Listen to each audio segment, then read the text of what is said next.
Бизди курчап турган республикалардын бардыгы мусулмандар. Тротуар менен өткөн, мынтип сары менен боеп койгон. Биягы бул мамлекет, биягы бул мамлекет. Эй, зым тикендерди тарткыла.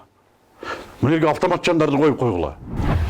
Чек ара маселесин кантип чечсе болот деп президент болуп калсаңыз кантип чечет элеңиз? Чечебиз. Бизди курчап турган республикалардын бардыгы мусулмандар.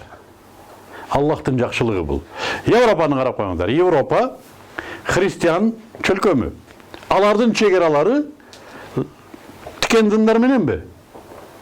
Тикен дындар мененби чегерасы? Жок. Тротуар менен өткөн, мынтип сары менен боеп койгон. Биягы бул мамлекет, биягы бул мамлекет. Бул мамлекеттин атуулу түштө чай ичип алайын деп бул мамлекеттин кафесинде отура берет. Чегерасы шарттуу гана. Эмнеге? Бир диндеш элдер булар. Бирин-бири маданиятын билет, түшүнөт. Бизге келгенде эле гранттарды берет, бизге ушундай техникалык жардамдар берет. Эй, зым тикендерди тарткыла. Мына жерге автоматчандарды коюп койгула. Чегераны караңыз, мына жагында кыргыз автоматчан намаз окуп атат, бuyagында өзбек автоматчан намаз окуп атат. Bir dinde, bir görgө жатат. Bir Kur'an'da. Кандай чегара бул? Бизге киргизип коюп туруп, малы өтүп кетет, тоз. Ha? Эме болуп кетет, тоз. Контрабанда кирип кетет, тоз. Дагы мен айтып коркутат бизди чегараны.